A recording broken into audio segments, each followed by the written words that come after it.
Welcome back to another episode of DEC Does What? I'm Sean Mahar along with Erica Ringwald. And Erica, it's summertime, and what better way to celebrate summer than fairs? And we have one of the most important fairs in the state coming up. It is the Great New York State Fair. Yes, it is. And Erica, who do we have on the show today? We've got Bill Evans, manager and fish culturist from the Oneida Fish Hatchery, along with Emma Antolos, who is one of our wonderful public participation specialists in the Bureau of Public Outreach.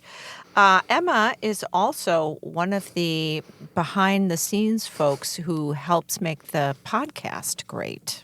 And it's great to have her on the show today. So welcome, Bill and Emma. Thanks for having us. Out of the shadows. Yeah, and into the light. And speaking about into the light, it is the Great New York State Fair season upon us. The fair opens up on August 20th and runs through September 1st. So let's start off with you two. Bill and Emma, why is the State Fair so awesome, and why does DEC participate every year in the State Fair?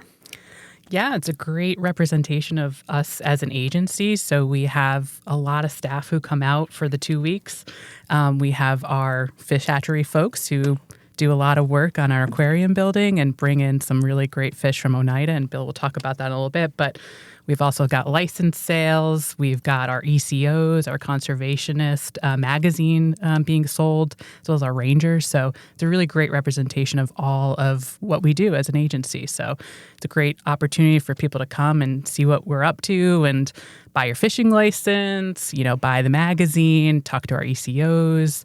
We also have some great free fishing events happening on Friday the 22nd and 29th from 12 to 5, so you can try out fishing. So we have a lot of great opportunities for folks. Yeah, the State Fair is really a true celebration of all the greatness that is New York and everything that New York has to offer. And obviously DEC, we are at the forefront of providing those amazing outdoor recreation opportunities and also the important work to protect New Yorkers and keep their water clean and air clean and their natural resources protected. So it's a really great opportunity.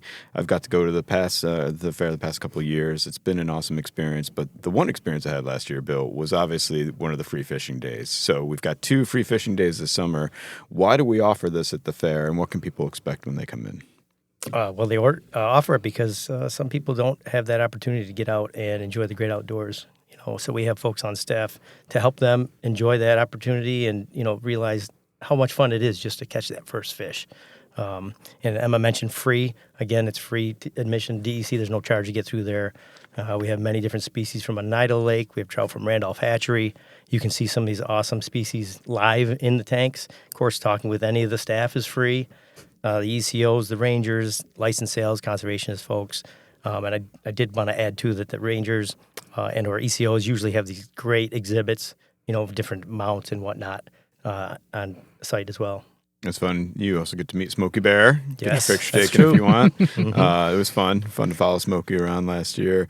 But Bill, I'll tell you a little story about the free fishing day when I was there last year. It was really great because you've got 20, 30, 40 people just around the pond there. Everyone's casting lines. We obviously provide the fishing gear for them to be able to partake and learn the sport and art of fishing.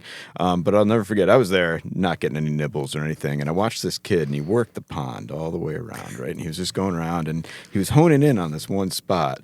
And sure enough, he casts it right in and nails this amazing largemouth bass. Nice. I think it was a bass. But he fought the thing. He was so into it. I've never seen a kid just so focused and so excited. And he pulls it out and the smile on his face. He Sure. was just so excited about this opportunity, telling all his friends. And I'll just never forget just seeing that. And that's really what DEC has to offer at the State Fair. Absolutely. And across New York State, hatchery stock, water bodies from north to south, east to west. There's plenty of opportunity out there for anyone really just go out outdoors and enjoy fishing. But to your point, some of the greatest stories are, kids or grandparents coming in and talking about stories of sharing that with their family or loved ones. It's just fantastic seeing these people light up. And it's called fishing, not catching, right? So the kid, He was working at it, finally caught one. It's a nice and rewarding experience. Yep. Yeah, it's fantastic. It is. Now, Emma, we still have the aquarium building at the fair, too, so you can see some of these fish up close and in person, right?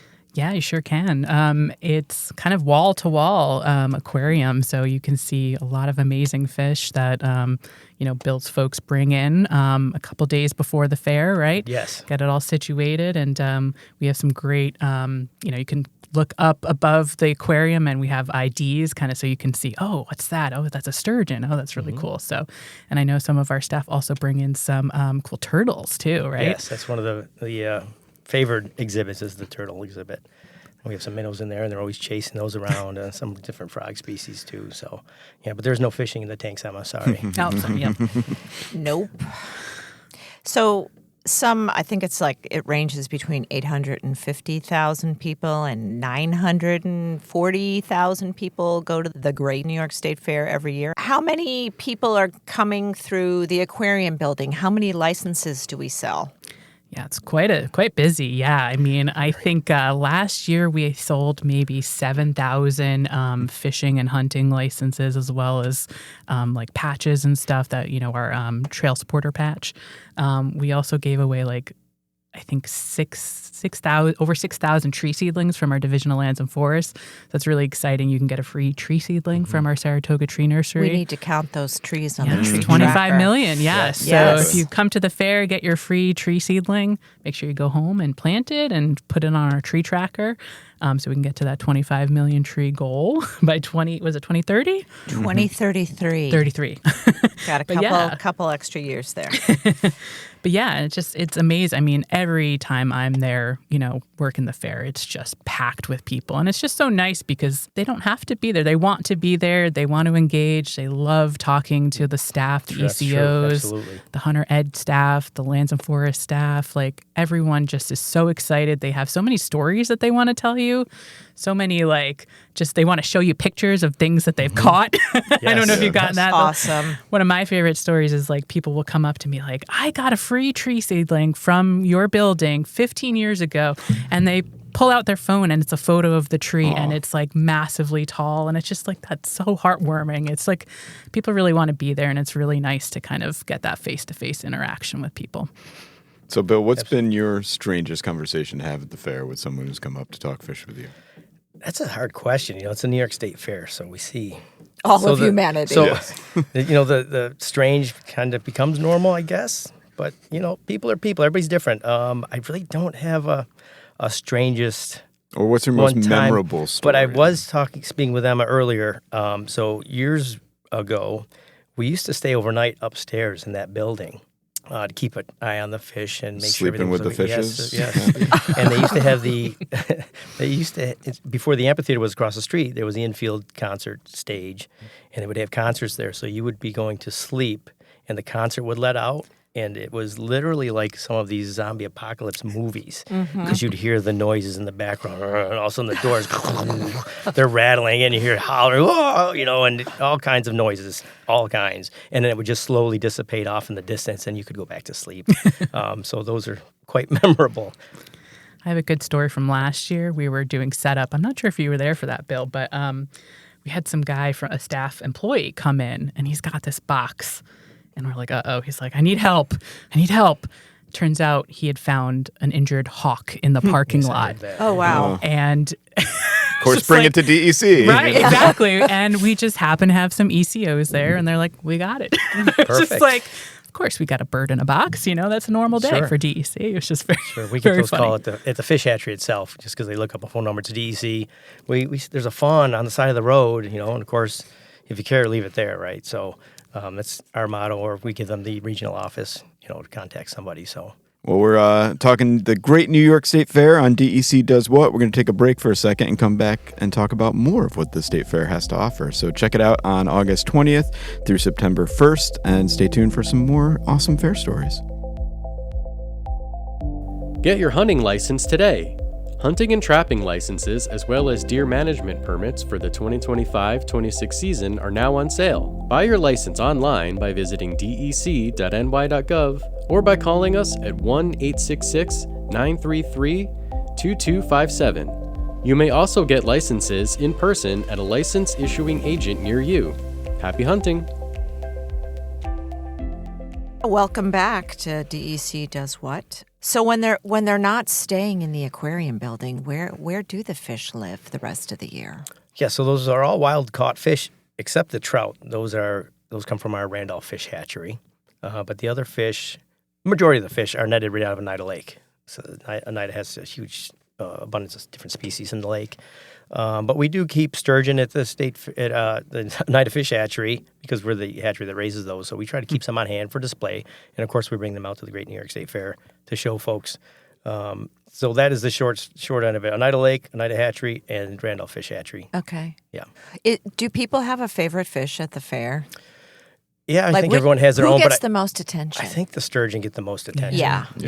That makes Definitely. perfect sense. Mm-hmm.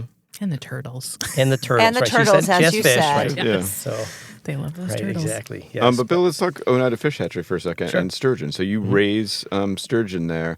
How big is this facility? Because you think sturgeons can get very massive. Right. Like, So we how only long do you raise keep them 7 to 9 inches before we stock them. Okay. They grow quickly up to the first probably 12 inches, and then they slow down after that. So it really doesn't make sense for us to raise them any bigger. And their survival is near 100% once they reach 9 inches. They're very bony exterior. The scutes, they're called. They're a modified fish scale. So fish don't generally bother them. Predatory birds may. But it's a joint effort between New York State, USGS, Fish and Wildlife Service to gather those eggs. Some of those eggs go to the Federal Fish Hatchery in Genoa, Wisconsin. We get a portion of those eggs to stock Oneida Lake, Cayuga Lake, and Niagara River. That's awesome. What do sturgeon eat? What are we That's a feeding great them? question. So they start off eating live brine shrimp, some of sea monkeys back in the day.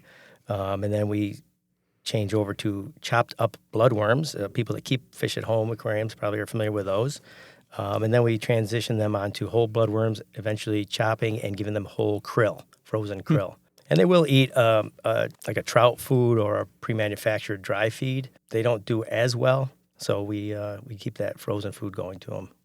That's neat. So, Bill, I know you were a highlight of one of our fair videos last year, and if you check out DEC's YouTube Yes, that's page, right. you can see and learn more about the aquarium at the fair. What makes you so passionate about this fish culture work, and why is it so important to have these opportunities at the fair for people to learn more about this work? Well, so I grew up fishing New York State, originally from Manoa, New York, which is just outside of Syracuse. Typical riding your bicycle to every little pond, stream, local waters, Green Lake State Park, all the tributaries going to Oneida Lake, of course, Oneida Lake. As I started getting into schooling and my father saying, well, you should do something you really enjoy. Okay, I enjoy fishing, but what kind of a job can get fishing? And then, of course, going to school for fisheries, natural resources conservation, that type of thing. And you start seeing, hunger's worldwide problem, so how can you get these people a high-quality protein food source? And you start seeing this recirculation aquaculture system, whereas if you can get a source of water, a small amount to make up that water, you can pretty much have fish anywhere. And I thought, wow, that's great. I'm going to try to study that and see what I can do with that. And I transferred from SUNY Morrisville to Cornell University. And then once I got out, I took the civil service exam. I was offered a job, started working for DC, and then it just kind of stuck, and I enjoyed it so much. Rome Fish Hatchery, Catskill Fish Hatchery, South Austin. I worked at 4 different fish hatcheries plus the Rome field station there, the fish disease control unit, as a seasonal employee. But just, again, you just go all over the state stocking these fish, and the people that just love it, they come out and they tell stories. They want to help. They want their kids or, family, friends, whoever, to come out and enjoy it. It just really spoke to me. Emma, how did you come to DEC? I don't have the normal story that I think a lot of people on this What's podcast. normal? Yeah. There's no normal. I know. I'm originally from Queens. My parents are both city people, and we moved out to Long Island when I was young. I mean, my parents are not outdoorsy people, so I kind of found it on my own, which is really interesting. And then I had this really great teacher, Mrs. Platt, in high school, who really kind of fostered a love. She taught an environmental science class that I kind of was like, this is kind of what I want to do. This is really cool. This is really varied. So I went off to college at Binghamton and studied environmental science. And then I went on to grad school and at ESF and did more environmental science work and kind of found my weird niche in invasive species work. Okay. I know we talk about this on the podcast a lot, was when you graduate, where's the money at? And invasive species is a lot of money thrown at that because it's a big problem. So I kind of found myself doing like a lot of aquatic invasive species work, doing the boat stewarded program up in the Adirondacks. Clean, drain, dry. Clean, drain, dry, absolutely. I found myself in Wisconsin briefly, in a very rural part of Wisconsin on the Mississippi River doing aquatic invasive species work. So I was itching to get back home. Wisconsin is incredibly beautiful, but I was just like, I think there's more cows than people. But again, very beautiful. I appreciate my time there, but I was ready to get back. So I got a job working kind of in invasive species and lands and forests at DEC in Albany. And ever since then, I've been here since 2016. It's almost 9 years, which is crazy. Where has time gone? But yeah, and then I did a lot of invasive species work. And now I'm in the Bureau of Public Outreach, where I kind of do a lot of amazing work for all the different programs at DEC. So I like to joke kind of a master of all trades, but no, what's the saying? Jack of all trades. Jack of all trades, master of none. Yeah. So it's like, I know a little bit about a lot. I'm no expert in anything, but I know that feeling. Yes. Mile wide, inch deep. Yeah, exactly. Can name all those analogies. Yep. Was there a story about a tree? Oh, yeah. There was a story about a tree. Oh, now we're all going to gang up on Emma. okay. Yeah, Bill, thanks for thought it was a playing. great All right. story. What's the story about the tree? I love that story. Oh, yeah. So, growing up on Long Island, we don't have a lot of access to green space. I mean, it's suburbia, right? And I was such an outdoorsy kid. I was climbing trees. And, I think our town came and chopped one of the beautiful maples in our front yard. I remember just looking out the window. This is so sad. But just like crying and being like, oh, like just something got that reaction to me. And my parents couldn't really care less. They were just like, oh, whatever. And I just remember like, wow, that like really affected me in a way that no one else seems to be affected by this. So after that, I was just like, yeah, this is really important to me. And, that kind of spurred my career and why I took those courses and went on to college to do that. So yeah, I always kind of joke, people from the city, people from Long Island, these more populated areas. It's like, nature really matters to them too. And I think we're kind of a forgotten group, it's really important for those people to get outside and have that connection, no matter how small it might be. It might just be their tree in the front yard. It's important for them to, feel that connection. And that's kind of why I wanted to take this job, right? To make sure those city kids, those, suburban kids feel that same way that I felt and kind of foster that. No matter where you are in New York State, you can get outside and enjoy it. And is that what you bring to the State Fair at some of our exhibits? Yes. Really trying to inspire the next generation that way too? Absolutely, yeah. And that's the really nice thing about the fair. You see these people and, I kind of like to talk to people and see what are you really interested in? Like some people might be interested in fish, but, I really like to garden. Oh, well, maybe you can plant a pollinator garden. Perfect. This is, something you can look. Here's some native flowers that you can maybe consider and just kind of finding their little niche. And there's really something for everyone, There's always some connection I can find when, to get them kind of thinking about, the environment and how they can help. This is why we've got you out talking with people. Yeah, I'm picking up on that, right, Eric? Yeah. So obviously this is another important opportunity at the fair to talk about the careers at DEC. Have you had any experiences where someone at the fair has then come to work for us or, anything where you've like inspired a person to consider a career in conservation? I have to imagine, yes. One that comes to my mind was I remember a younger boy coming into the fish hatchery and, I live local and I want to be a ECO someday and this and that. I'm like, well, hey, here's the website. And this was a while back. And I don't know, I think 5 years later, he comes walking through the door all in his suit and everything, Christmas Starsick. And I was like, wow, fantastic. That Good happened. on you. That's awesome. Yeah. It's amazing. It was great. Yeah, and that's the really nice thing is you had a lot of people who are like, oh, I'd really love to work at DEC. And you're like, well, this is the perfect opportunity. Talk to all these people. There's so many different careers you can choose. So it's a really great place to start and kind of talk to people. That's what they're there for 2 weeks. Well, the New York State Fair is coming up. We're going to take a little break. And when we come back, talk a little bit more about some of the experiences and things that are at the fair, including the best fair food in New York that our guests like. Want the latest news in air quality? Sign up for DEC Delivers to receive Airmail, DEC's monthly air quality newsletter, which includes information on air quality and other air-related issues in New York State. Sign up today by visiting dec.ny.gov and search DEC Delivers. So we're back with Bill Evans and Emma Antolos, and we're talking about the great New York State Fair, which starts later this month on August 20th. I want to switch gears here, and Sean had mentioned your favorite fair foods. You want to go first, Bill? I bet it's fish. Oh, yeah. I'll bet it's not Fish fish. on a stick. I'll bet it's not fish. Fish on a stick. It's hilarious because warm tuna people on a always hot day. expect us to know where the good fishing is on the lake. And, albeit most of us got in the profession because we fished. But as you progress in your career, 20, 30 years down the road, fishing isn't what it used to be to me personally. I still enjoy it. I still love it. I enjoy taking people out. I prefer the Butcher Boys, some of the barbecue brisket type stuff. Yeah. Oh, yeah. yep. Stick to your ribs type food. Yeah. Yeah, there's some good options there for Yeah. sure. Yeah. Emma, what about you? Oh man, last year, I'm such a foodie that I like scout out Of course. what is where. Pay attention then. Yeah. And I was like looking for this one corn dog place. It sounds weird. It's a Korean corn dog. So it's literally Okay. like mozzarella cheese coated in breading, and it's got French fries coated around the top. And it was incredible. And I felt disgusting afterward. It was amazing. Yeah. Disgustingly awesome. Yeah. Yes. What an experience. Wow. good. Wow. Yeah, and I had to walk a long way. I was trying to find it, and it was just like, oh man, it was so worth it. Nice. Amazing.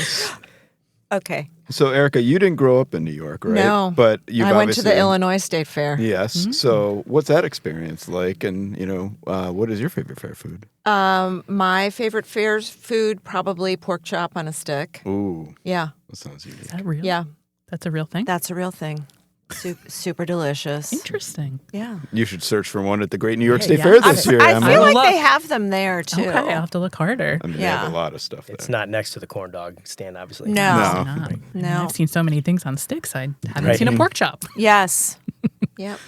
How about you, Sean? So, well, usually kind of like Emma, I try and find the most unique food that I've never had, but I'm like, I should try that. And usually it is like the crazy fried foods that are there, from fried Oreos and things like that.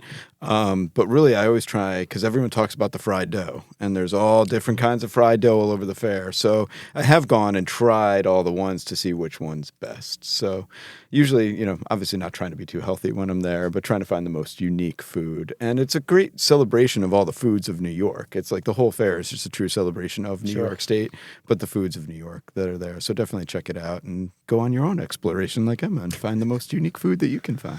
Yeah, I'm getting hungry now. I know, seriously. Always.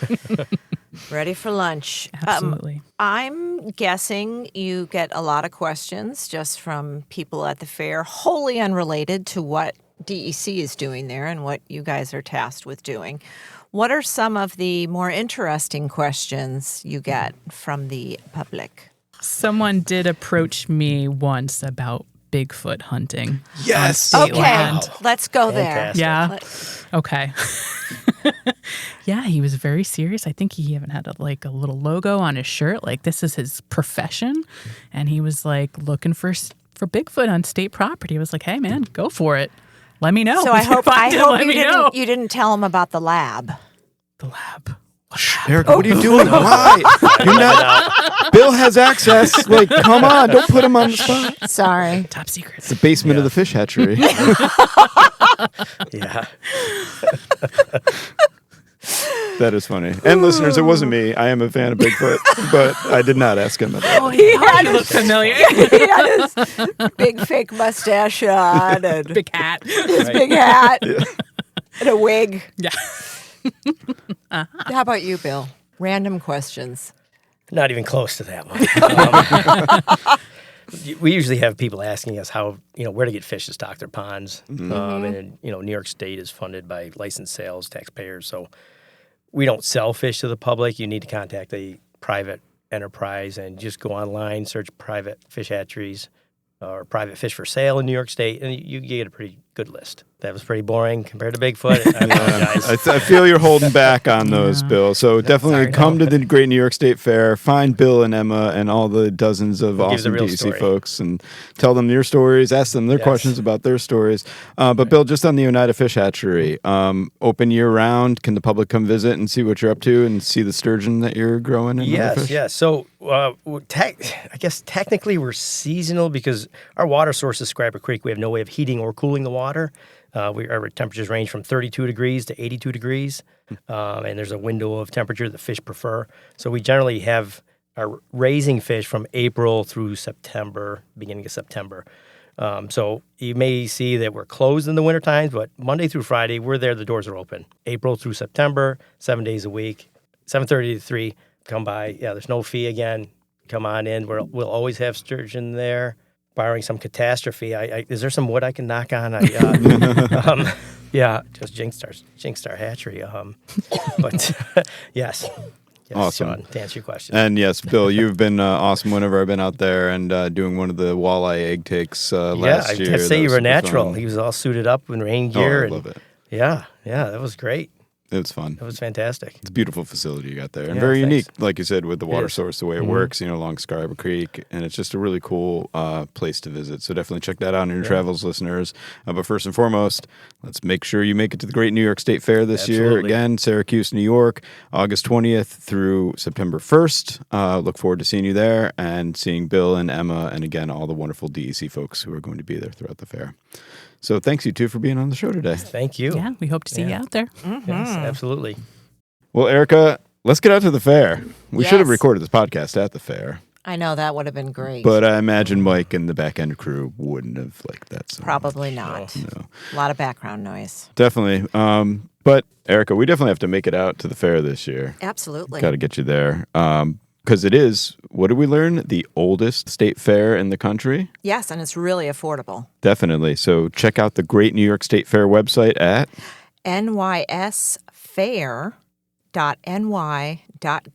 So the fair again runs August 20th through September 1st. Also check out our free fishing days on August 22nd and August 29th, where you can meet Bill Evans and the wonderful fisheries team from Region 7 and across the state. And check out the great fishing opportunities that New York State has to offer at the Great New York State Fair.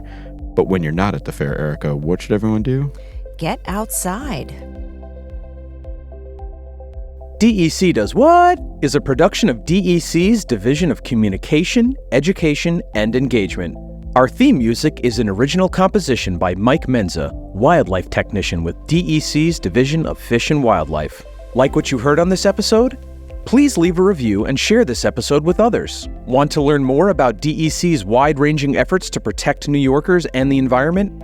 Visit dec.ny.gov or connect with us on social media. You can find us using @NYSDEC. For more information on DEC Does What, visit dec.ny.gov/podcast.